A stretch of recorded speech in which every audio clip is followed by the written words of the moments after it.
감사합니다. 오늘은 길과 진리, 생명이신 예수라고 하는 제목으로 2022년 복음서 설교 41번째 설교를 함께 나누도록 하겠습니다. 예수님은 십자가 처형 바로 전날 밤 제자들과 함께 아주 친밀한 그런 교제 시간을 가지셨습니다. 사랑하는 제자들의 발을 닦아주셨죠. 그리고 지난주에 우리가 함께 나눴던 말씀처럼 예수님은 식사 중에 자신의 살과 피를 나눠주시면서 나를 기억해라, 그렇게 성찬의 특별한 시간을 가지셨습니다. 그렇게 이 자리에 있는 우리 모두가 그렇게 성찬의 자녀들이 될 수 있었습니다. 바로 그 일이 있던 그 다락방에서 예수님께서는 사랑하는 제자들에게 이제 마지막으로 말씀을 하십니다. 그 말씀이 바로 요한복음 13장 31절로 16장까지 이어지는 바로 다락방 강화라고 하는 그런 말씀입니다. 제자들은 부르심을 받은 그때부터 예수님과 동거동락해 왔습니다. 그들은 3년 동안 예수님과 함께하면서 그분의 말씀을 들었고 그분이 행하시는 기적들을 다 목격하였습니다. 예수님은 스스로를 하나님의 아들이라 하셨고 나와 하나님은 하나다, 그렇게 말씀하셨습니다. 그분은 뭔가 다른 분이었습니다. 제자들은 그것을 느꼈죠. 그러나 그들은 아직 예수님이 누군지 완전하게 깨닫고 있지는 못했습니다. 그것을 어떻게 알 수 있냐면요, 요한복음이 13장 31절 이후에 나오는 다락방 강화 속에 제자들이 질문을 해요. 3명의 제자가, 베드로, 도마, 빌립. 그 사람의 질문의 내용을 보면 그 사람의 이해 정도를 알 수 있습니다. 그 질문을 보면 아직 완전하게 예수님을 이해하고 있지는 못하구나, 그걸 우리가 알 수가 있습니다. 그런 그들에게 예수님께서 이제 마지막으로 말씀하고 계신다는 것입니다. 예수님은 그들에게 새 계명을 주셨습니다. 어떤 계명입니까? 서로 사랑하라. 내가 너희를 사랑한 것처럼 너희도 서로 사랑하라. 그렇게 사랑하면 너희가 제자인 것을 사람들이 알게 될 것이다. 그렇게 율법의 계명 아래 살았었던 제자들에게 새로운 사랑의 계명을 주셨습니다. 그 사랑 때문에 내가 이 세상에 왔고, 내가 그 사랑 때문에 너희를 불렀고, 내가 그 사랑 때문에 이제 십자가로 나아간다. 내가 떠나더라도 너희들은 서로 사랑해야 한다. 그렇게 예수님께서 말씀하셨습니다. 예수님은 이제 그들을 떠나서 곧 십자가에서 자신이 죽게 될 것을 알고 있었습니다. 그래서 제자들에게 그 얘기를 하십니다. 나는 이제 너희를 떠난다. 그리고 내가 가는 그곳에 너희들은 지금 같이 갈 수 없다. 그러나 나중에 너희들은 그곳으로 오게 될 것이다. 그렇게 예수님께서 제자들에게 말씀하셨습니다. 그때 이 베드로가 이제 나섭니다. 베드로가 나서서 질문을 합니다. 예수님, 어디를 가시다니요? 저희와 함께 계셔야죠. 제가 예수님을 위해서 죽겠습니다. 그렇게 베드로가 예수님께 얘기합니다. 그때 예수님이 이렇게 대답하세요. 그럴 수 없다. 그럴 수 없다. 베드로야, 그 일은 오직 나만이 할 수 있는 일이다. 십자가를 지는 그 일은 내가 이 세상에 온 목적이다. 그리고 베드로에게 말씀하십니다. 지금 너는 나를 위해서 죽겠다고 그렇게 이야기를 하고 있지만 너의 그 인간적인 결심은 금방 그 밑바닥이 드러나게 될 것이다. 새벽이 오기 전에 3번 너는 나를 부인하게 될 것이다. 그렇게 베드로에게 예수님이 말씀하셨습니다. 그 베드로가 하는 그 말, 그리고 그 대답을 듣고 많은 제자들의 얼굴에는 근심의 빛이 돌았습니다. 그걸 보고 예수님께서 그들에게 말씀하십니다. 근심하지 말아라. 지금은 내가 떠나지만 내가 아버지의 집에 너희들의 처소를 예비할 것이다. 그렇게 예수님께서 말씀하십니다. 아버지의 집에 너희들의 처소를 예비할 것이다. 아버지의 집. 아버지라는 말도 참 따뜻한 말이고 집이라는 말도 따뜻한 말이죠. 아버지의 집, 이 말씀을 묵상하는데 최근에 우리가 함께 나눴던 그런 찬양도 생각이 나요. 탕자의 비유에 관한 찬양이었죠. 저 언덕을 넘어서면 아버지 집. 따라 하시는 분들도 계시네요. 아버지 집. 그것은 어떤 것입니까? 내가 어렸을 때 자랐던 것이고, 내가 편안하게 지냈던 것이고, 내가 쉴 수 있는 것이고, 또 사랑하는 아버지와 함께 거하는 곳이 바로 그 아버지의 집이다 하는 것이죠. 우리 인생은 누구나 그 집으로 가게 됩니다. 우리 인생은 그 아버지의 집으로 가게 되는 여정인 것이죠. 그 여정이 끝날 때 우리 믿는 자들은 아버지의 집에 다다르게 될 것입니다. 예수님은 이제 말씀합니다. 나는 그곳에 지금 먼저 간다. 그리고 이제 너희들이 그곳에 오게 될 그 처소를 예비할 것이다. 그 곳을 너희들은 알고 있지 않느냐. 그리고 그곳을 알고 있기 때문에 그리로 가는 그 길도 너희들이 알고 있지 않느냐. 그렇게 말씀하셨습니다. 그때 두 번째 제자, 이 도마의 성격 여러분 잘 아실 텐데 당돌하게 이제 질문을 합니다. 주여, 저는 주님이 어디로 가시는지 잘 모릅니다. 그 어디로 가시는지 그걸 모르는데 그 길을 우리가 어찌 알겠습니까? 그렇게 이야기를 합니다.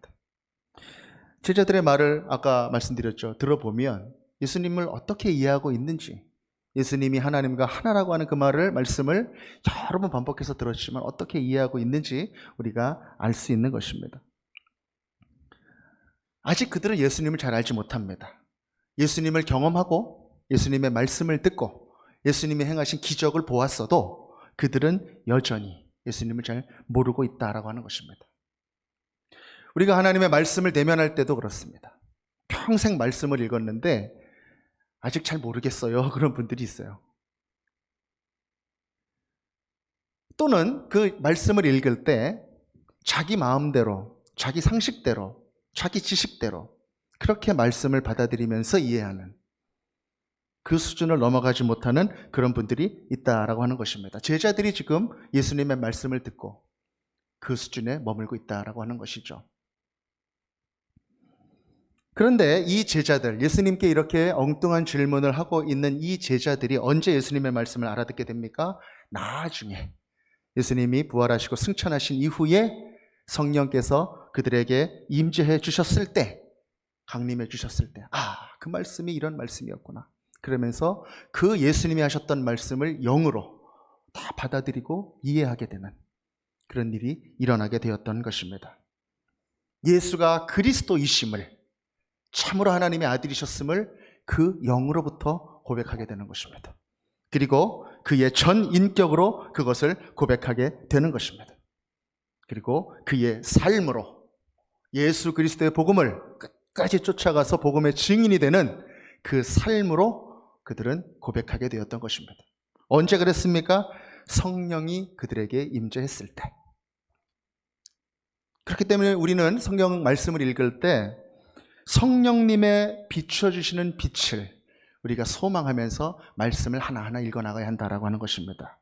내 상식과 내 논리와 나의 신학적인 의견과 그걸 가지고 말씀을 읽는 것이 아니라 성령께서 비춰주시는, 성령께서 내 마음속에 두드려주시는 그 말씀을 사모하며 나아가야 한다라고 하는 것입니다. 올 한 해도 우리 교회가 많은 성경에 관한 그런 발걸음을 계속 이어왔습니다. 말씀 통독 열심히 하고 계시죠.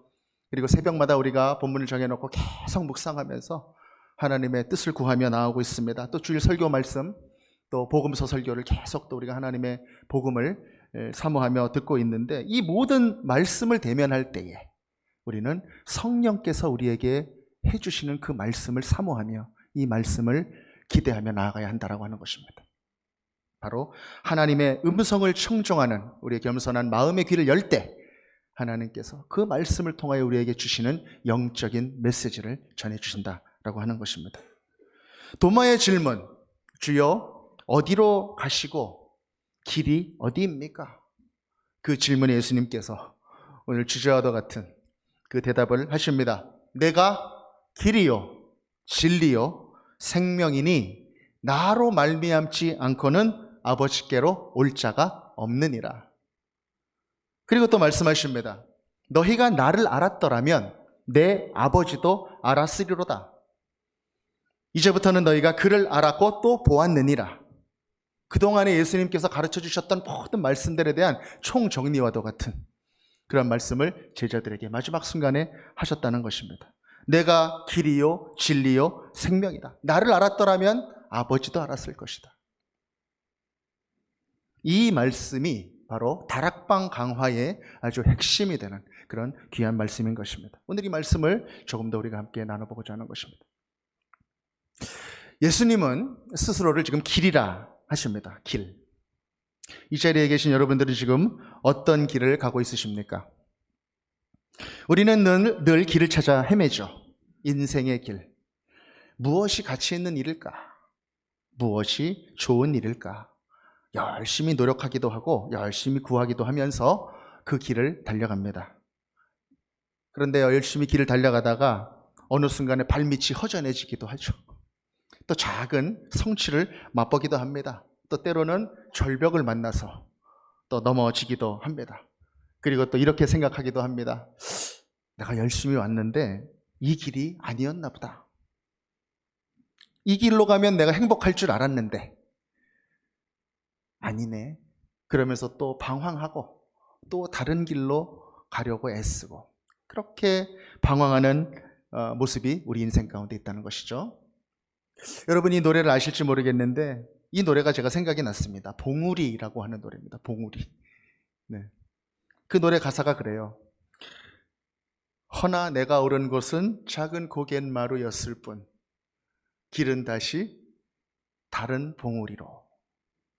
그렇게 이 노래 가사를 하면서 내가 추구해왔던 그것이 올바른 것이 아니었다. 전부가 아니었다. 그렇게 자기의 삶을 반추하면서 부른 그러한 노래입니다. 열심히 높은 봉우리를, 눈에 보이는 높은 봉우리를 쫓아서 갔는데 여기가 아닌가 보다. 그러한 모습이 우리의 삶에 있다라고 하는 것입니다. 그렇게 우리는 방황합니다. 우리는 그 방황을 언제까지 하게 됩니까? 바로 예수님을 만나기 전까지 그 방황을 계속 하게 되는 것입니다. 우리 그 방황은 언제 끝납니까? 바로 참된 길이 되시고 우리의 목표가 되시는 예수님을 만날 때 그 방황은 비로소 끝이 나는 것입니다. 사람들은요, 가장 근원적인 것에 대해서 알지 못하면 항상 발밑이 허전합니다. 아무리 내가 지금 배가 부르고 아무리 내가 지금 편안한 것 같고 그렇더라도 그것은 편안한 것이지 평안이 아니에요. 근원에 대해서 알지 못하면.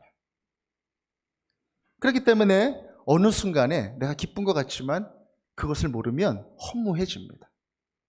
이 봉우리 저 봉우리 찾아 헤매는 이유는 무엇입니까? 그 봉우리에 올라가면 내가 나의 삶의 근원적인 갈급함이 채워질 것이다 라고 생각하기 때문에 거기에 올라가는 것입니다.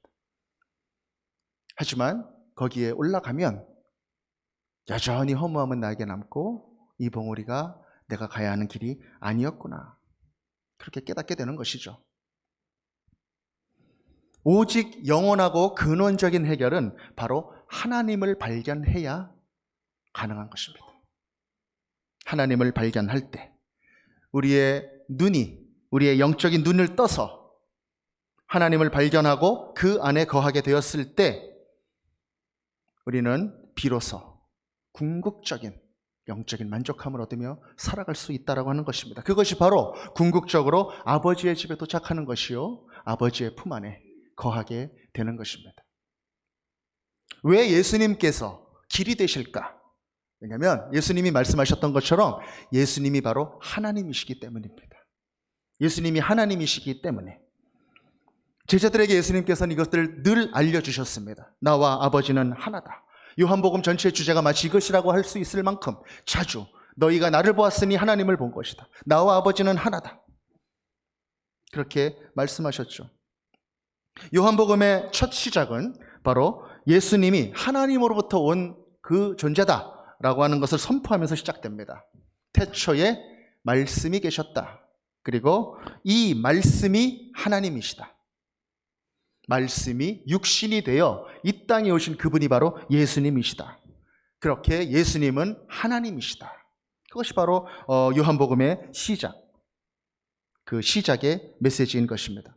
바로 그렇기 때문에 이 땅에 오신 예수님께서는 바로 하나님이시고 하나님께로 가는 길이 된다라고 하는 것이죠. 예수님은 또 어떻게 그 길을 내셨는가? 예수님은 십자가에 달리심으로 그 보혈로 그 길을 내셨습니다. 우리 다 함께 히브리서 10장 19절에서 20절 함께 읽겠습니다. 시작.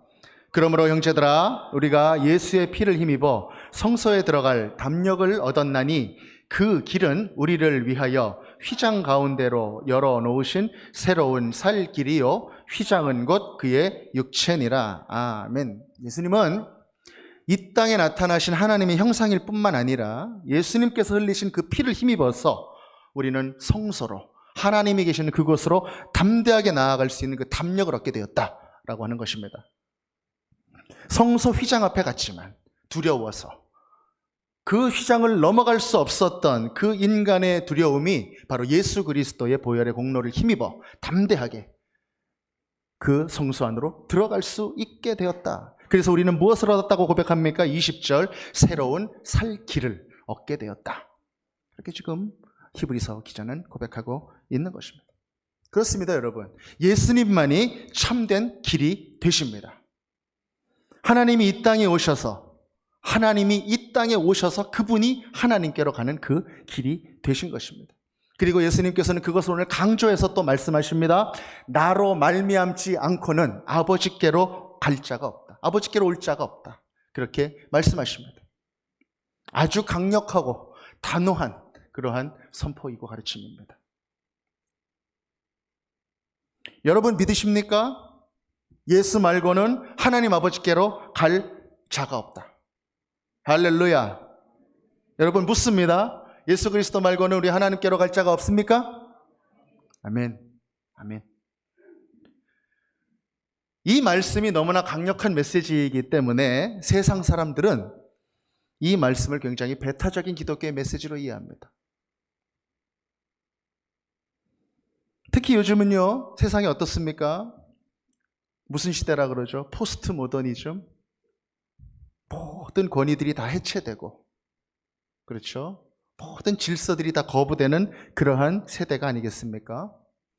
그리고 또 어떤 게 있습니까? 다원주의적인 그러한, 다원주의가 합리적이다. 그러한 주장들이 사회 곳곳에 아주 깊이 들어있는 시대가 바로 우리가 살고 있는 이 시대입니다. 그 분위기 속에서 예수 그리스도만이 하나님께로 갈 수 있는 길이다라고 하는 것은 도전받는다라는 것이죠. 여러분 멀리서 찾을 것도 없습니다. 여러분 주변에서 그런 말 가끔 들으시지 않아요? 꼭 교회 나가야 돼? 딴 데 가면 안 돼? 넌 교회 나가. 내버려 둘게. 난 그 대신 딴 데 갈게. 이런 얘기 가끔 들으시잖아요. 이게 바로 그 의견이에요. 그러나 오늘 예수님은 분명하게 말씀하십니다. 타협의 여지가 없습니다. 안타깝게. 나로 말미암지 않고는 아버지께로 갈 자가 없다. 그렇게 예수님께서 말씀하시는 거죠. 세상 사람들은 말합니다. 산 위로 올라가는 길이 꼭 이 길만 있어야 되는 것이냐. 이쪽 길도 있을 수 있고 저쪽 길도 있을 수 있고 산 꼭대기에만 올라가면 되는 것이 아니냐. 그렇게 이야기합니다. 아주 매력적인 비유이죠.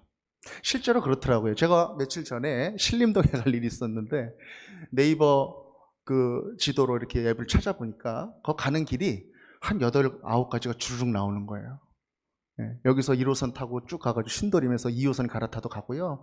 저는 몰랐는데 신림행 열차가 또 나왔어요. 몰랐는데 그거 타고 가도 되고요. 또 기차 한번 전철 타고 가가지고 거기서 버스 타고 들어가도 되고요. 버스만 가서 다 가도 되고 아주 여러 가지더라고요. 결국 신림동까지만 가면 되는 건 아니겠습니까? 그렇죠?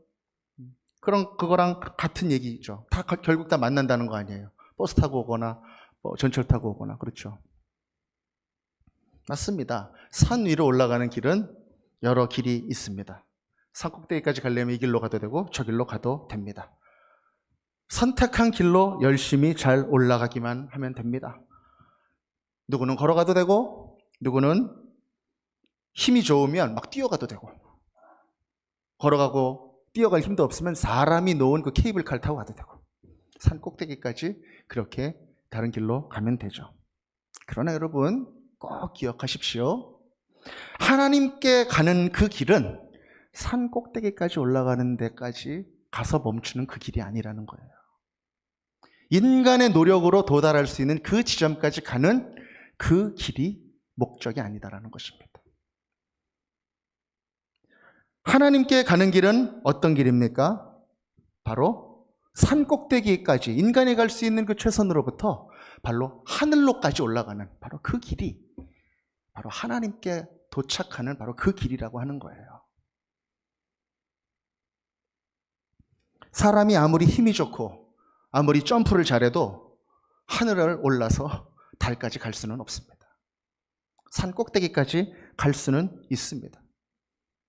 그러나 하나님의 생명에 다다른다고 하는 것은 산 꼭대기까지 가는 그것을 의미하지 않습니다. 그것과는 완전히 차원이 다른 일이라는 거예요. 발바닥으로 굴러가지고 올라가는 그 길이 아니라, 인간의 열심으로 가고자 하는 그 길이 아니라, 바로 하나님께서 열어주시는 그 방법이 아니면 도저히 갈 수 없는 바로 거기까지 가는 것이 바로 하나님의 구원에 이르는 것이다. 완전히 차원이 다른 일이기 때문에 완전히 차원이 다른 그러한 방법이 필요하다는 것입니다. 여러분, 그것이 무엇입니까? 바로 예수님인 것입니다. 예수님. 은혜로만 갈 수 있는 그 길이다라고 하는 것입니다. 여러 갈래의 길 중에 하나가 예수가 아니라 전혀 하나님께 갈 수 없는 그런 막막한 그런 상황에서, 다 죽어버릴 수밖에 없는 그런 상황에서 오직 예수만이 갈 수 있는 그 길을 우리에게 은혜로 부어주신 것, 그것이 바로 예수 그리스도의 의미라는 것입니다. 여러분, 하나님과 인간 사이가 그렇게 건너갈 수 없는 그런 간격이 생겨버린 이유는 무엇일까요? 인간의 열심이 없어서 그렇게 된 것일까요? 인간이 선행을 안 해서 그렇게 된 것일까요? 아닙니다. 인간이 하나님께 가지 못하는 이유는 바로 죄 때문입니다. 죄. 인간의 DNA 가운데 착 붙어가지고 어떻게 할 수 없는 그러한 죄의 본성이 하나님과 사이를 갈라놓은 그 이유다라고 하는 것입니다. 우리 함께 이사야 59장 1절에서 2절 말씀 읽겠습니다. 시작. 여호와의 손이 짧아 구원하지 못하심도 아니요 귀가 둔하여 듣지 못하심도 아니라 오직 너희 죄악이 너희와 너희 하나님 사이를 갈라놓았고 너희 죄가 그의 얼굴을 가리어서 너희에게서 듣지 않으시게 함이니라. 아멘. 이 죄의 깊은 골짜기, 끝이 보이지 않는 그 골짜기를 누군가 메꾸고 거기를 건너갈 수 있게 길을 놓지 않으면 하나님께 갈 수 없다는 것입니다. 그것이 인간의 존재라는 것입니다. 사람이 아무리 힘차게 땅을 굴러도, 아무리 힘차게 점프를 해도 올라갈 수 있는 그곳은 한계가 있다는 거예요. 하나님께서 특별한 길을 내주지 않으면 갈 수 없다. 죄의 문제를 하나님께서 해결해 주시지 않으면 안 된다. 그래서 예수님이 오셨다는 것입니다. 세상 사람들은 인간의 노력과 인간의 선행이 갈 만한 그곳까지를 산꼭대기라고 이야기합니다. 그래서 인간의 열심으로 거기까지 도달하려고 합니다. 기독교도 마찬가지라 그래요. 너희들도 여기까지 같이 가자는 거예요. 믿는 사람들 중에서도 자신의 모든 신앙과 그것을 그렇게 인간이 할 수 있는 열심으로 치환시켜서, 그렇지 우리도 산꼭대기까지만 가면 되지, 그렇게 생각하는 사람들이 있다는 것입니다. 그리고 다른 길이나 우리 길이나 똑같네, 그렇게 이야기합니다. 그렇지 않다는 것입니다.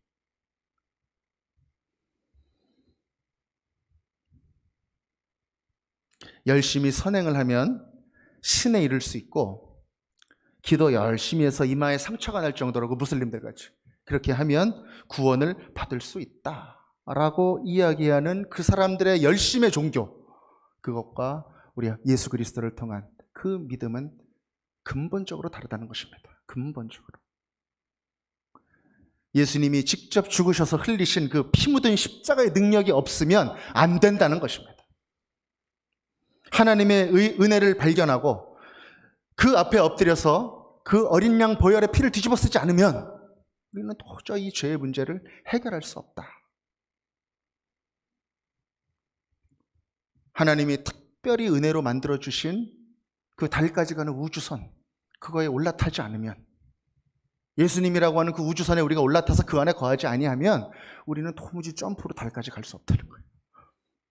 그러나 우리는 그 안에 거하기만 해도, 초대받은 자들이 순종하고 아멘하고 예수 그리스도를 믿고 그 안에 구원의 길이 있다고 믿고 거기 올라타기만 하면 우리는 하나님까지 이룰 수 있게 된다고 하는 것입니다. 여러분, 부디 타협하지 마시기 바랍니다. 산 꼭대기에서 만나자라고 하는 말에, 이 모양 저 모양으로 우리에게 다가오는 그 말에 현혹되지 마시기 바랍니다. 그것은 예수님의 은혜를 행위 종교들과 같은 걸로 만드는 것입니다. 그래서는 안 되는 것입니다. 우리의 구원은 인간의 노력이라고 하는 값싼 대가가 아닙니다. 하나님의 죽으심이라고 하는 돈으로 살 수 없는 그러한 대가를 우리는 지불하고 하나님께서 대신 지불해 주시고 우리는 구원을 얻게 되었다는 것입니다. 사랑하는 여러분, 이 믿음이 우리 마음 가운데 흔들리지 않고 자리 잡기를 간절히 축복합니다. 이 믿음으로 우리의 삶의 능력이 되시기를 간절히 축복합니다. 예수님은 또 뭐라고 하십니까? 길이다, 그리고 진리다, 그렇게 말씀하십니다. 진리는 무엇입니까? 참, 진실이다라고 하는 뜻이죠. 오직 하나님만이 참되고 진실하십니다. 거짓이 가득한 세상 속에서 하나님께로 가는 길을 다 잃어버리고 거짓 속에서 고통받고 있었던 그런 자녀들을 위해서 찾아오신 예수님, 바로 그분이 구원의 진리다라고 하는 것이죠. 예수님은 요한복음 1장부터 그 오심 가운데 진리와 은혜가 충만하였다, 그렇게 고백하고 있습니다. 우리 요한복음 1장 14절 함께 읽겠습니다. 시작. 말씀이 육신이 되어 우리 가운데 거하심에 우리가 그의 영광을 보니 아버지의 독생자의 영광이요 은혜와 진리가 충만하더라. 아멘. 독생자의 영광이요 은혜와 진리가 충만하신 분, 바로 그분이 예수님이십니다. 예수님의 진리가 우리 안에 가득하면 모든 거짓들이 떠나가게 됩니다. 우리를 속이고 속박하고 그리고 그릇된 길로 내몰았던 그런 거짓들이 진리가 찾아오게 되면 다 사라지게 된다는 것입니다. 그래서 고통받았던 우리가 자유하게 됩니다. 그분의 참된 사랑, 그분의 참된 구원으로 우리가 갈 수 있기 때문에 그런 것이죠. 그래서 예수님의 진리 안에 거하면 우리는 자유하게 된다. 우리 함께 요한복음 3장 8장 31절로 32절 말씀 같이 읽겠습니다. 시작. 그러므로 예수께서 자기를 믿은 유대인들에게 이르시되 너희가 내 말에 거하면 참으로 내 제자가 되고 진리를 알지니 진리가 너희를 자유롭게 하리라. 아멘. 예수님은 우리를 자유케 하시는 진리로 오셨다. 그리고 또 예수님은 무엇이라고 말씀하십니까? 예수님은 생명이다. 생명이다, 그렇게 말씀하십니다. 생명. 생명에는 두 종류가 있지요. 하나는 생물학적인 생명입니다. 헬라어로는 비오스라고 합니다. 영어로 바이오의 어원이 되었죠. 생물학적인 생명. 그러나 예수님의 생명은 헬라어로 조에라고 부르는 그러나 영적인 생명을 말합니다. 영적인 생명. 하나님 안에서만 누릴 수 있는 그러한 생명. 영이신 하나님 안에 하나님과 함께 있어야만 누릴 수 있는 바로 그 생명이 바로 하나님이 생명이다라는 것이죠. 우리가 하나님 안에 거할 때, 우리가 구원의 진리 안에 거할 때 우리는 그 생명을 얻고 누릴 수가 있다라는 것입니다. 어떻게 하나님 안에 거하게 됩니까? 하나님의 말씀을 듣고 하나님의 말씀을 통하여 우리에게 알려주신 그것을 우리가 믿고 그 안에 거하게 되었을 때 바로 우리는 그 생명을 누릴 수 있다는 것입니다. 우리 요한복음 5장 24절에서 26절 말씀 또 함께 읽겠습니다. 시작. 내가 진실로 진실로 너희에게 이르노니 내 말을 듣고 또 나 보내신 이를 믿는 자는 영생을 얻었고 심판에 이르지 아니하나니 사망에서 생명으로 옮겼느니라. 진실로 진실로 너희에게 이르노니 죽은 자들이 하나님의 아들의 음성을 들을 때가 오나니 곧 이때라. 듣는 자는 살아나리라. 아버지께서 자기 속에 생명이 있음같이 아들에게도 생명을 주어 그 속에 있게 하셨고. 아멘. 내 말을 듣고 나 보내신 이를 믿는 자는 영생을 얻었다. 그리고 하나님의 아들의 음성을 들을 때가 오느니 곧 이때라. 그 음성을 듣는 자는 살아나리라. 말씀으로 전해주시는 그 생명을 선포하고 있다는 것입니다. 죽은 나사로를 살리러 가셔서 또 예수님께서는 말씀하시죠. 내 안에 생명이 있다. 나는 부활이요 생명이다. 그렇게 말씀하십니다. 요한복음 11장 25절에서 26절까지 제가 읽겠습니다. 예수께서 이르시되 나는 부활이요 생명이니 나를 믿는 자는 죽어도 살겠고 무릇 살아서 나를 믿는 자는 영원히 죽지 아니하리니 이것을 내가 믿느냐. 아멘. 예수님의 말씀을 듣고 예수를 믿는 믿음으로 나오라는 것입니다. 그 안에 생명이 있다. 생명은 평안과 안식이다. 예수 안에 누리는 그 생명, 평안과 안식으로 나오라고 예수님께서 말씀하시는 것입니다. 예수님은 다락방에서 제자들과 헤어지는 마지막 순간까지 자신에 대해서 알려주셨습니다. 길과 진리, 생명이 되시는 예수님을 제자들에게 말씀해 주셨습니다. 그 가르침은 우리가 살고 있는 이 시대에도 동일하게 적용이 됩니다. 예수님은 우리의 길이요, 진리요, 생명이 되십니다. 사랑하는 여러분, 이것이 복음입니다. 이것이 예수 그리스도의 복음입니다. 예수님은 이 동일한 복음의 말씀을 지금 이 시간 이 예배당에 모여서 함께 예배를 드리고 있는 우리 모두에게 알려주고 계시다는 것입니다.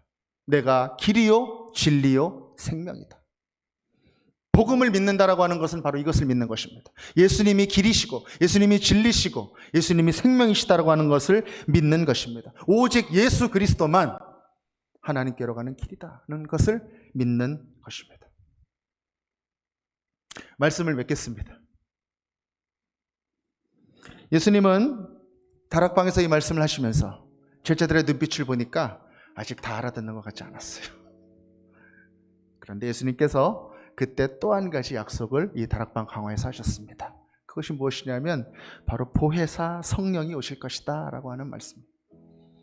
너희들이 지금은 내 말이 아직 지식일지 모르겠다. 그냥 기억 속에 꽁쳐놓은 한 디렉토리인지 모르겠다. 그러나 성령이 오시면 그것들을 생각나게 할 것이고 그것들의 의미를 깨닫게 해주실 것이고 너의 삶이 그 복음으로 하나가 되게 만져주시고 반죽해주시고 사용해 주실 것이다.